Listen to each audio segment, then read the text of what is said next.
O Livro dos Espíritos. Allan Kardec. Tradução, Dr. Guilom Ribeiro.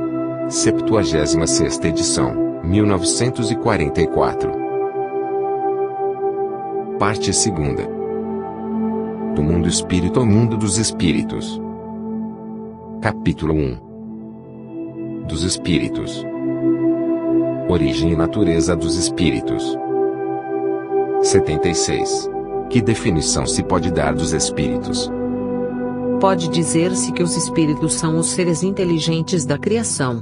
Povoam o universo, fora do mundo material.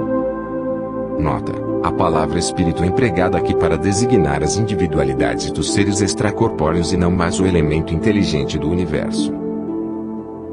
77. Os espíritos são seres distintos da divindade, ou serão simples emanações ou porções desta e, por isto, denominados filhos de Deus? Meu Deus! São obra de Deus, exatamente qual a máquina ou é do homem que a fabrica.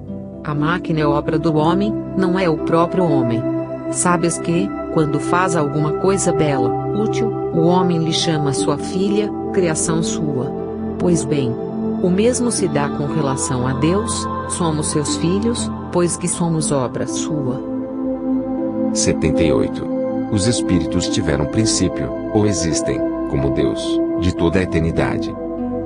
Se não tivessem tido princípio, seriam iguais a Deus, quando, ao invés, são criação sua e se acham submetidos à sua vontade. Deus existe de toda a eternidade, é incontestável. Quanto, porém, ao modo por que nos criou e em que momento o fez, nada sabemos. Podes dizer que não tivemos princípio, se quiseres com isso significar que, sendo eterno, Deus há de ter sempre criado ininterruptamente. Mas, quando e como cada um de nós foi feito, repito-te, nenhum o sabe, aí é que está o mistério. 79. Pois que há dois elementos gerais no universo, o elemento inteligente e o elemento material, poder-se-á dizer que os espíritos são formados do elemento inteligente, como os corpos inertes o são do elemento material. Evidentemente. Os espíritos são a individualização do princípio inteligente, como os corpos são a individualização do princípio material. A época e o modo por que essa formação se operou é que são desconhecidos. 80. A criação dos espíritos é permanente, ou só se deu na origem dos tempos? É permanente. Quer dizer, Deus jamais deixou de criar. 81. Os espíritos se formam espontaneamente, ou procedem uns dos outros? Deus os cria, como a todas as outras criaturas, pela sua vontade. Mas, repito ainda uma vez, a origem deles é mistério. 82. Será certo dizer-se que os espíritos são imateriais? Como se pode definir uma coisa, quando faltam termos de comparação e com uma linguagem deficiente? Pode um cego de nascença definir a luz? Imaterial não é bem o termo, incorpóreo seria mais exato, pois deves compreender que, sendo uma criação, o espírito há de ser alguma coisa.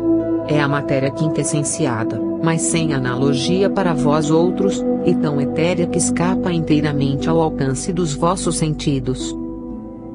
Dizemos que os espíritos são imateriais, porque, pela sua essência, diferem de tudo o que conhecemos sob o nome de matéria.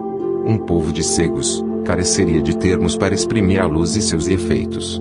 O cego de nascença se julga capaz de todas as percepções pelo ouvido, pelo olfato, pelo paladar e pelo tato. Não compreende as ideias que só lhe poderiam ser dadas pelo sentido que lhe falta. Nós outros somos verdadeiros cegos com relação à essência dos seres sobre-humanos.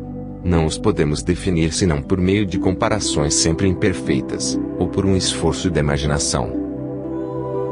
83. Os espíritos têm fim. Compreende-se que seja eterno o princípio de onde eles emanam, mas o que perguntamos é se suas individualidades têm um termo e se, em dado tempo, mais ou menos longo, o elemento de que são formados não se dissemina e volta à massa de onde saiu, como sucede com os corpos materiais. É difícil de conceber-se que uma coisa que teve começo possa não ter fim. Há muitas coisas que não compreendeis, porque tendes limitada a inteligência. Isso, porém, não é razão para que as repilais. O filho não compreende tudo o que a seu pai é compreensível, nem o ignorante tudo o que o sábio apreende. Dizemos que a existência dos espíritos não tem fim. É tudo o que podemos, por agora, dizer.